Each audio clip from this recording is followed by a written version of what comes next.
Welcome to Lights Out Stories. New stories drop every week. If you want to be here when they do, hit subscribe and settle in. Tonight's story is called The Long Way Around. It's about a man named Owen Mercer who spent 7 years building an airplane in his barn in Kansas by himself, with his own hands, and then climbed into it one morning and flew around the world.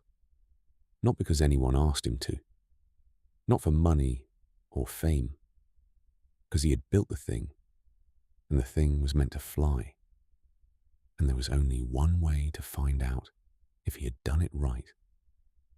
So get comfortable, turn the lights down, and let's get into it. The barn had been empty for 11 years before Owen put anything in it. His wife had used it for horses when the kids were small. 2 mares and a gelding. Hay in the loft. The smell of it particular and constant.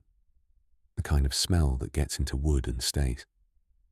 When the kids grew up and moved away, and she decided she was done with horses, the horses went, and the hay went, and the smell stayed. And the barn sat at the edge of the property, and held nothing but dust, and the particular quietness of a space waiting for a purpose. Owen found the purpose in the winter of his 53rd year. He had spent 31 years as an aircraft mechanic for a regional airline operating out of Wichita. He had worked on turboprops and regional jets and the occasional corporate aircraft that came through for maintenance. He understood aircraft the way surgeons understand bodies, not as objects, but as systems, as the interaction of 10,000 decisions made by engineers in rooms he had never been in.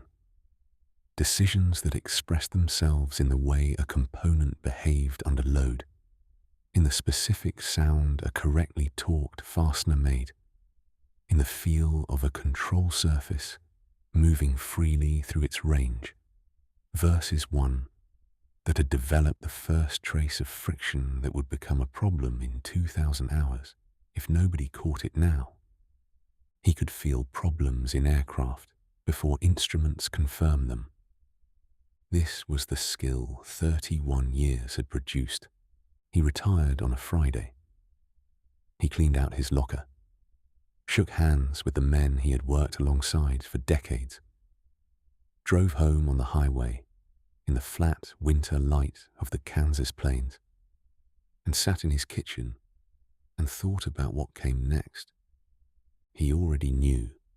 He had known for about 20 years. The design he had chosen was a modified long-range single-engine monoplane. Not an existing kit. He had considered kits and rejected them.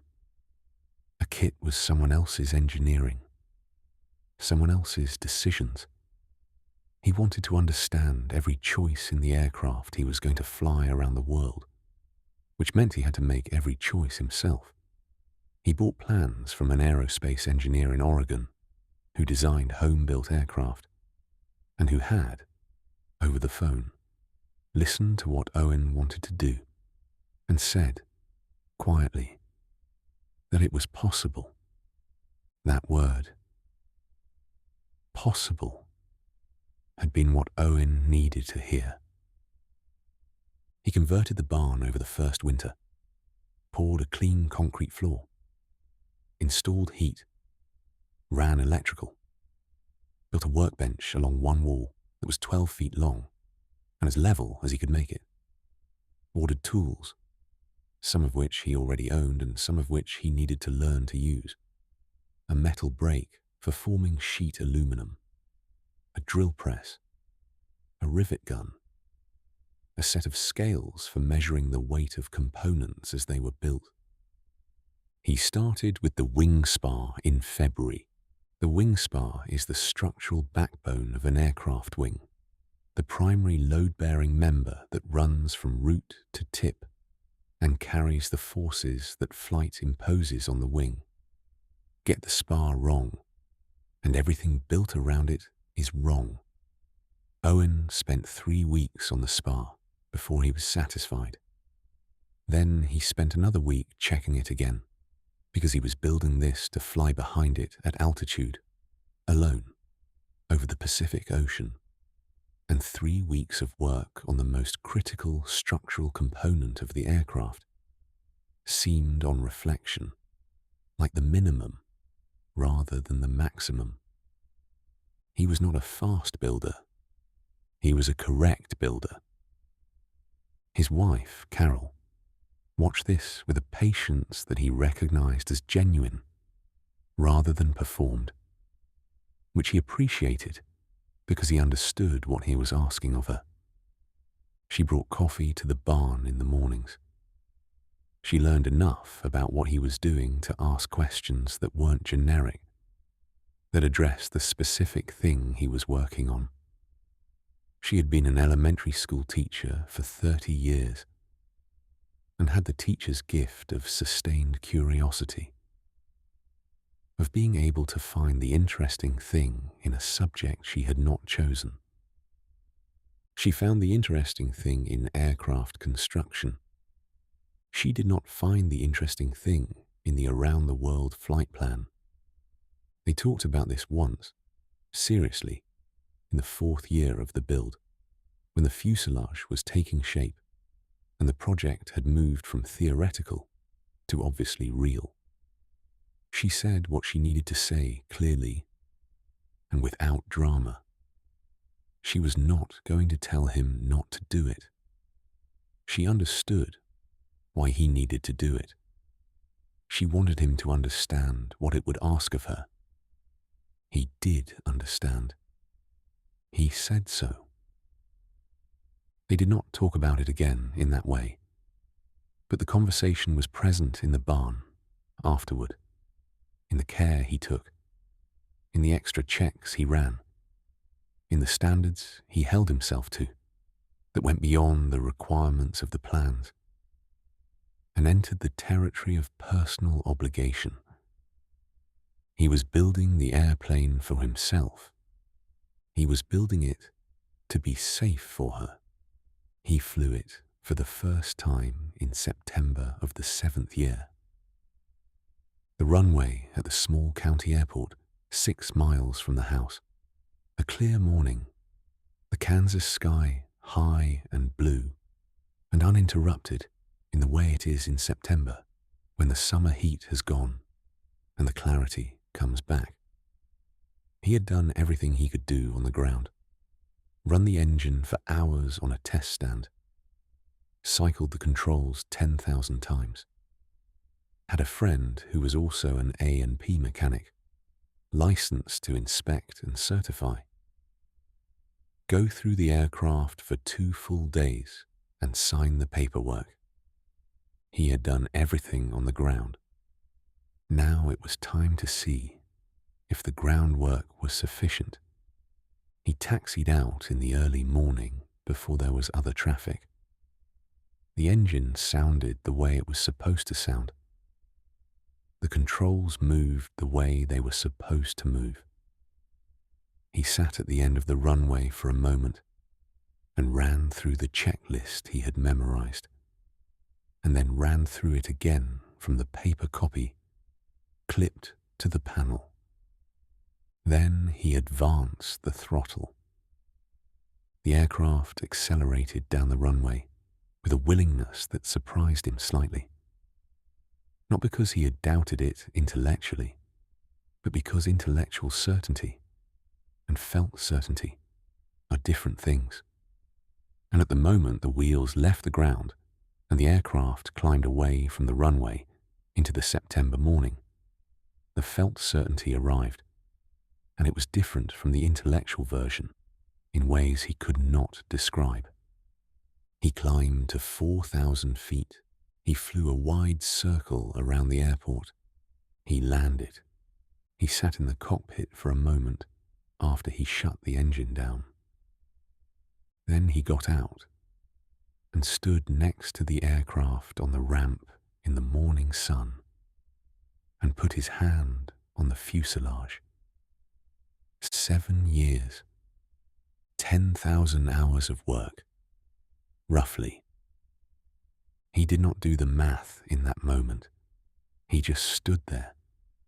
He spent 8 months after the first flight testing, not flying around the world, flying the aircraft methodically through its performance envelope, building the database of knowledge that would tell him what the machine could and couldn't do, how it behaved in turbulence and in rain, what its fuel consumption was at different altitudes and power settings, how the engine ran when it was cold, and how it ran after a long cruise, and how long it took to start on a winter morning.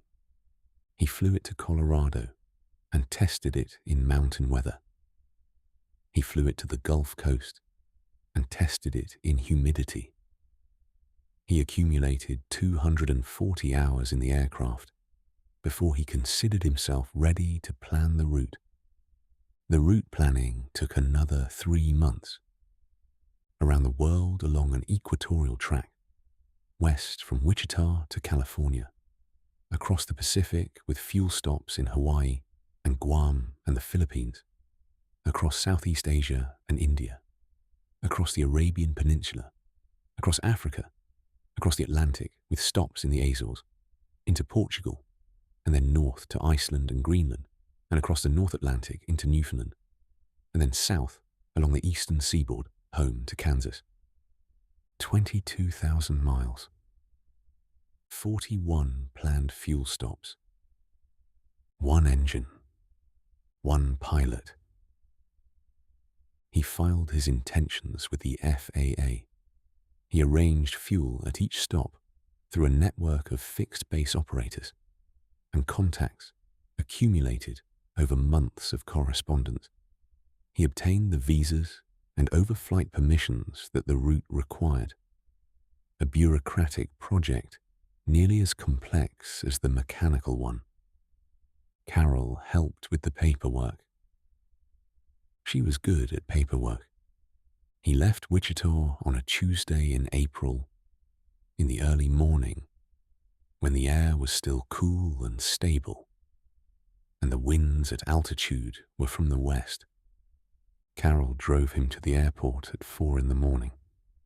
She stood beside the aircraft while he did his pre-flight, handing him the flashlight when he needed it, not talking. When he was ready to get in, she held his face in both hands for a moment. Then she stepped back. He taxied out. He took off into the dark, the runway lights falling away below him, the aircraft climbing steadily into the black Kansas sky. And he turned west and flew toward the still invisible California coast. He was alone. He had known he would be alone. He had planned for it, prepared for it, thought carefully about what it would mean to spend long hours in a small cockpit over large bodies of water with no one to talk to and no one to check his thinking. He had read the accounts of other long-distance solo flyers. He had a protocol for the long overwater legs. Scheduled check-ins by satellite communicator, a defined rest cycle, tasks to perform at regular intervals to keep his mind engaged. The planning was good. The actual aloneness was still its own thing. The Pacific was the crossing he had thought about most. The leg from Hawaii to Guam was 1,600 miles of open ocean, roughly 14 hours at cruise speed, with nothing below that could help him if the engine stopped. He had thought about this so many times, in so many configurations, that by the time he was actually flying it, the thought had become worn smooth. He had assessed the risk. He had done what could be done to reduce it.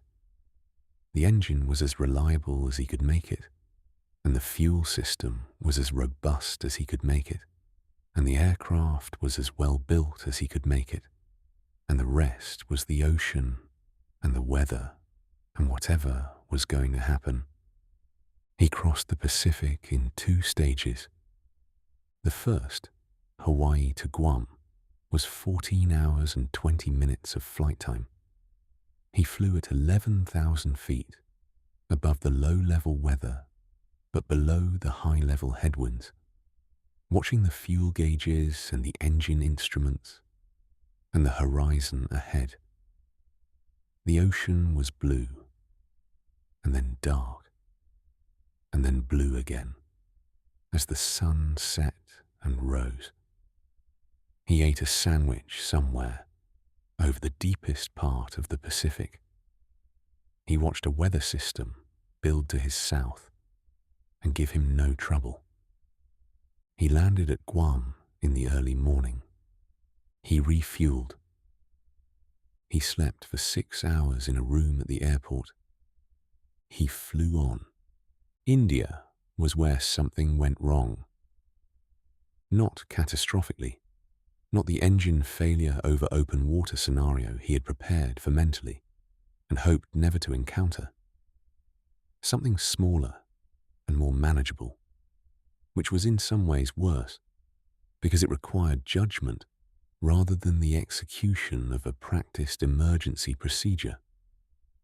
An oil pressure reading that was slightly low, not dangerously low, not in the red, not the instrument screaming at him, just slightly below where he expected it to be, a few points off what his test hours had established as normal for that power setting and altitude.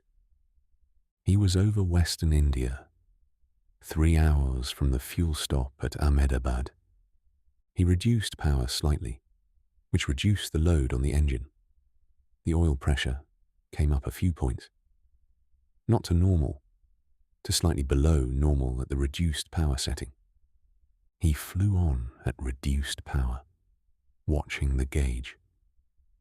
This was the work of a mechanic, not the dramatic version of the work, the emergency procedures, and the quick decisions. The other version, the one that required you to hold a piece of information in your attention for 3 hours without either dismissing it or overreacting to it, to keep asking the gauge the question and listening to the answer and noting whether the answer was changing. It was not changing. Slightly low, holding steady, he landed at Ahmedabad. He opened the engine cowl before he shut down, waited for the temperature to come down. Then he went through the oil system methodically, the way he had gone through 1,000 oil systems in 31 years of maintenance. He found a fitting on the oil cooler line that had worked slightly loose. Not loose enough to leak significantly, loose enough to allow a trace of pressure to escape into the cowl rather than the system. He tightened the fitting. He checked every other fitting in the system. He flew on. The Atlantic was different from the Pacific.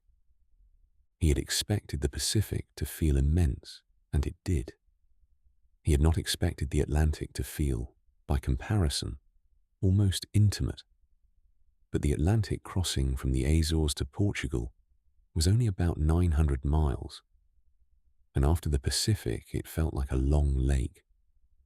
He flew it in clear air, high pressure, settled across the ocean, the surface of the water visible far below, ships crossing in both directions, leaving white wakes that were visible from altitude as thin white lines on the blue. He was at 12,000 feet. Below him, the history of the Atlantic crossing, the ships and the cables and the early aviators who had done what he was doing in aircraft, made of wood and fabric, with no navigational instruments beyond a compass and a clock. He thought about all of it as he flew. He thought about his father, who had been a crop duster in Oklahoma, and who had died when Owen was 19, and who had never stopped talking about flight. Not about aircraft, about flight itself, about the specific quality of being above the ground and moving and looking down at the world from a perspective it had never been designed to be seen from. Owen had understood this from his father's description. He understood it differently from the aircraft he had built. He landed in Wichita on a Sunday afternoon, 43 days after he had left. He had flown 21,840 miles. He had made 41 fuel stops. He had spent 218 hours in the cockpit of an aircraft he had built with his own hands in a barn in Kansas. Carol was at the airport. She was standing on the ramp with a few of the people from the airport who had watched the build over the years and who had tracked the flight on the satellite communicator updates she had been posting every day. He taxied in and shut the engine down. The quiet after the engine stopped was very complete. He sat in the cockpit for a moment. He looked at the instruments. All normal, all where they should be.